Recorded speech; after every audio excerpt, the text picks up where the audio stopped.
Hey, what's up, everyone? Welcome back to the Best Day Ever podcast. Today's such a special day because I have my first ever sister making an appearance. Hey guys, my name is Sophia. What's up? How old are you? I'm 19 years old. 19. Yeah. And how many places have you been? Tell them a little bit about where you've just been. Oh, okay. Yeah, so I've been living in Hawaii for 3 months, and then I lived in South Africa for 3 months, and then I was doing YWAM, which is a missions organization, and within that I did Fire and Fragrance School and did a DTS, which is a discipleship training school. Mm-hmm. And so life-changing for sure. I fell in love with the Lord, and there's so much to it, which we can film another video. Yeah.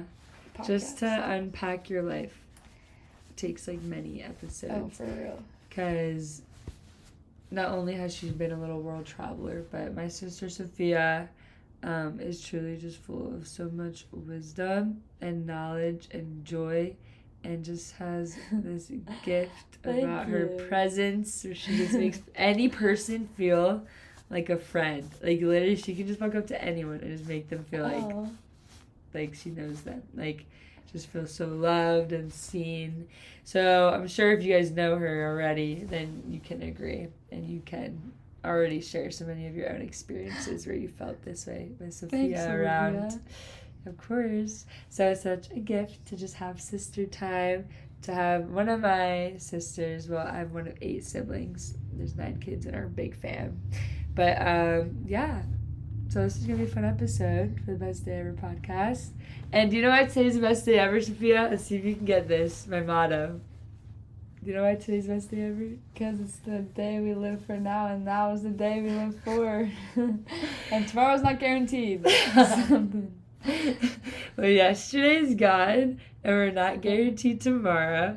So that makes today the best day ever. Because today is a gift. That's why it's called the presents. Ooh, yeah, you were pretty close. That was good. All right, so today we're gonna talk about whatever the heck the Holy God Spirit wants us to talk about. Yeah. Okay. So first things first. What do you feel like? What do you feel like God is teaching you? What's God teaching you right now in life? Right now, okay. So after leaving my DTS and coming home after what DTS means. Oh, discipleship training school. I just encountered the Lord so much in that time, and my love for the Lord has deepened so much. And so to come from South Africa and Hawaii back to my hometown, and going back into my routine, it's so easy to get caught up in the day-to-day life when you're not surrounded by on fire Christians every single day, every single moment of the day, whatever. And so I think the Lord has been teaching me in that to just continue seeking his face, and that his love never changes no matter where I'm at, whether I'm in Africa or in Hawaii or going to California. His love remains the same, and it's one of the most consistent and stable things that we can put our feet on, for real. Yeah. Because we'll never slip off of that ever. And that's true.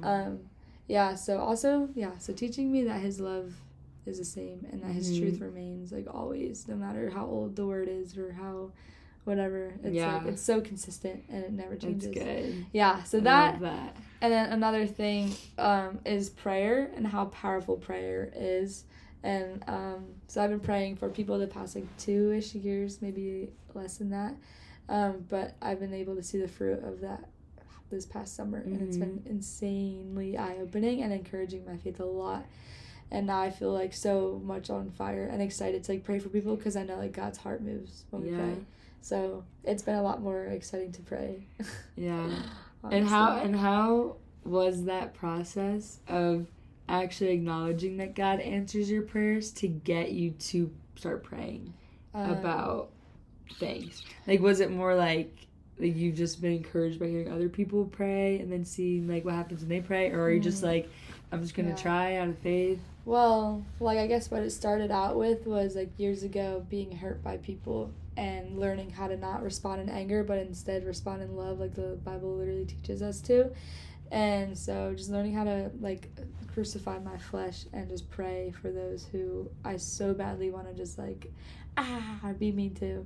So, but instead responding in prayer. And so, like, that's been really cool. And, like, every time I think about something mean or thinking about something, like, that's ungodly, I'll just pray instead. And, like, And then, wait, I don't know. Like, it becomes, like, a habit. Yeah. But, you can finish your thought. Okay. But just, like, I guess seeing the fruit of that now because of those people. Does this make sense? Yeah, like, I prayed for it. Okay, then it gives me more of a drive and a motivation to keep praying about other things. Yeah, obviously this does something, so I should keep praying. Like, it was, like, out of your own testimony of actually you witnessing God in your life, because you don't have this, like, you're not, like, resulting to anger. Like, God's answering your prayers for you to be resulting in, like, praying for them. It's so true. Exactly. So it was, like, out of your own testimony for how God's answering your personal prayers. Like, okay, well, I'm going to keep praying, and now for others, like, specifically, or for life, or just, like, praying more. Yeah. Having a more prayerful life. Yeah, a little bit of a testimony part. Just, like, coming from, like, my roots, which is, like, react in anger. We walk in anger. Like, when someone does something bad for you, punch them back even worse, you know? And, like, just, like, I don't know, there's always something to be complaining about is, like, what I, like, always grew up thinking. And then, just, like, without knowing it, though. And then coming to the Lord really, like, humbled my heart, and just realizing that I walk in such an angry way. Like, that's why I don't feel life is so great, because my mindset is just so horrible. And so coming closer to the Lord, I realized that, like, God placed us here so intentionally and for a reason, and it's for His glory and for Him to be known. And with that comes so many blessings and gifts and rewards and great encounters. And, like, life is actually so much more beautiful than we ever would have thought it could be. And, like, now I look at things and the most mundane things and think, wow, there's so much beauty in that, you know? Yeah. That's so good. Yeah. And I feel like something, just as you're talking, I feel like taking our childhood experiences, I feel like we all can relate. Like, we definitely, I mean, most people when they're young, they don't really know who they are yet. Oh, identity. Yeah, so it's like, as you, first of all, get older, you become more aware of, okay, like, this is who I am. Yeah. But you still can begin to struggle and still trying to, like, just, like, the basic things of trying to be liked by others and caring about other people and, like, all those little things. Like, some people don't grow out of that, but just from witnessing you in your life, I can just see, like, how actually, like, there's a clear change in your identity, like, knowing your identity. There's been a clear difference in the way that you walk and how you are with people. And I feel like you're just so real and just so raw. Like, you're just, like, who you, like, you don't have anything to hide with people. Like, you literally, like, there's nothing going on behind your thoughts. Like, when you're, like, you're just, like, they just know. Like, you're just, like, very, like, real. And, like, you got, like, a pure heart. Thank you. For people. Yeah, that was another thing that was on my heart, like, even starting this podcast, was identity. And, like, that's a huge part of my testimony, because, like, being one of 9 kids and being a triplet, it's so easy to get caught up in what everyone else is doing. And also just, like, being a kid of divorced or separated parents, it's, like, that instability, too. And so there's, like, a part of me, without knowing God, like, I would just search for stability and love and comfort and attention through things that, like, weren't of God, and that would be, like, of His children. But, like, like, so also like social media, just seeking attention through that, and, like, losing my identity and, like placing my identity in things that were so temporary, and like, with having a lot of likes, having a lot of followers, or, like, getting compliments by guys, and, like, all these things, like, that was where I would find, like, joy in your worth. My worth, and, like, my value, and just, like, my, like, literally my mood would be dependent on these things, because it's like they would, like, fill me up for a moment, and then I'm like, okay, I want more, and, like, I left feeling emptier, then I'm like, okay, I want more, then more and more, and then just, like, eventually it's just, like, so just not fulfilling at all, and then, like, I feel like I, like, am left feeling so incomplete, and, like, there's no way, like, we would be living on this earth just to feel incomplete, you know? And it's like, okay, I want to know what's greater. And, like, in the Bible it says, I forget where, but it's like our heart was created with infinity. Or our heart was created. I know what you're saying. But yeah, we still can't grasp the greatness of God or something. Yeah, here, if you want to look it up. Yeah. my thought I was just gonna say is like there's also no way, like what you said, there's no way that we were put on this earth to not be like left feeling incomplete. There's no way like God put us here to be left feeling this way, because obviously our lives, like, we are worthy and there's so much more for us. And I also wanted to say, like, when it comes to social media, we're in such a time where that's such a thing for people to want to chase after. Honestly, Us. even like I still am like, okay, God, I want to make a career as an influencer, all this stuff, which like is not a bad thing because like people actually can do it. Yeah. But it's like God also didn't put us on earth to gain likes and followers. Like there's no way that He put us on earth to be filled by finite things. Like we were put on earth to be filled by things of Him, like of eternal, lasting things of His character. Yeah. So that's so good. Okay, so the verse is Ecclesiastes 3:11. I read this during my outreach in Africa. And it says, He has made everything beautiful in its time. He has also set eternity in the human heart. Yet no one can fathom what God has done from beginning to end. Isn't that crazy?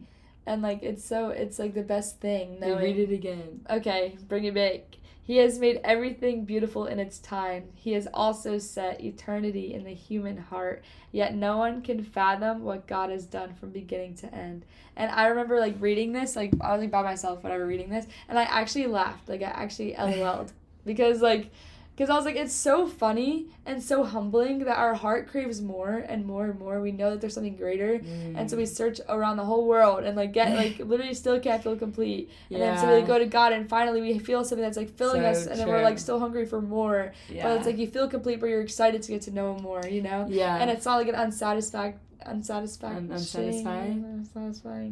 Yeah, it's not an unsatisfying, like, seek when we seek God. It's like we're satisfied, but we still want more because it's like this is so cool and worthy of, like, chasing after and trying to get a grip of, you know? But, like, even though we do have eternity in our hearts, like, we will never get the full grasp of God because then that would make Him, like, not as powerful if we can understand fully what He is, you know? So, isn't that so and good? It's so like, cool it's, like, placed in our hearts. Yeah, because it's like you're not actually crazy if you feel like the things in life aren't enough because they aren't. And they weren't actually, you weren't designed for them to be the things to make you full. Like, so if you are someone that's struggling and you're feeling like, why are these things not good? Why aren't they making me feel complete? Like, even we, like, might we might confuse our passions or, like, purposes from God as our purpose. Like, maybe confusing the things that God gave us as our calling. We might like, over time, those can be the things that you're looking for to start, like, being the things basically in place of God. Like, for example, you have, like, a calling over your life for ministry, and then, like, you start to put God, like, to the side and make, like, ministry your God, or whatever it is, like, career, whatever God has given you that you know is from God. And you're like, God, thank you, it's so great. Like, it's so clear it's from God. But then, like, if you're not always, like, reminding yourself of who you are and, like, humbling yourself as child of God, and everything in your life is not because of you, it's not because of God. Like, you need to thank God for everything. Then you can easily kind of, I don't know, it's so easy to just kind of put Him to the side if you're not reminding yourself of literally who He is.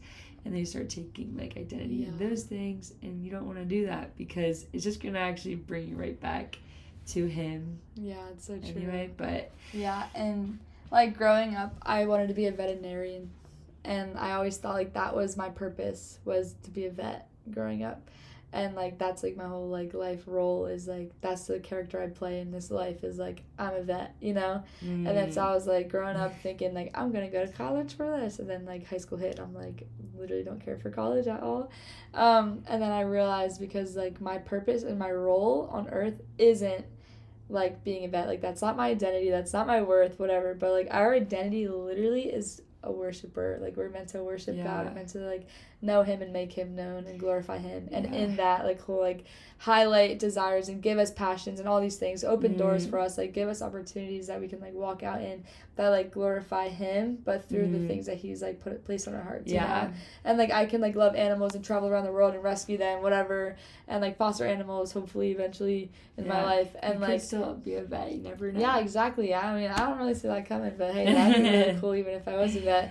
But, like, just being able to, like, glorify God in that and not let that be my God, like what you were saying. Like, okay, Yeah. I'm a veterinarian, that's me. But it's like, no, I'm a child of God, and, like, I love animals, so I want to, like, pursue that by being a vet. Yeah. You know what I mean? And then it's like God gave me the opportunity and the schooling and the education. Yeah, and open doors. To be able to become, like, a vet, for example. Yeah. Yeah. So, it's so cool. It's so cool. And it is so cool because walking out your calling, literally our ultimate calling, like she was saying, just like to be in a relationship with God, to love God, build the kingdom, and like that's so cool. Like, we can walk that out in so many different ways, but it's just not letting the way that we're walking it out be the way that we are like feeling worthy or not, like if those things are going well or not, because if you have God, you have everything you need. Like, you literally have everything that you need. Like, no matter what your life looks like, no matter what your house looks like, no matter what your status. Camera died. No. That's so sad. My camera always dies. But it's like, no matter what your... keep going. Yeah, we're going to keep going. Yeah. But it's like, no matter what your status is... Wait, I'm just going to pop on my phone and just wrap it up. Yeah. Oh, true. Okay. Well, hey, that could be part 1. Hey, the camera died. The camera died. We're on my phone. But we're probably going to be wrapping this up. But it's like, no matter what your life looks like, no matter what your status is, friends... like all of those things, like God has never left you, he never will leave you. There's nothing you can do to separate yourself from his love.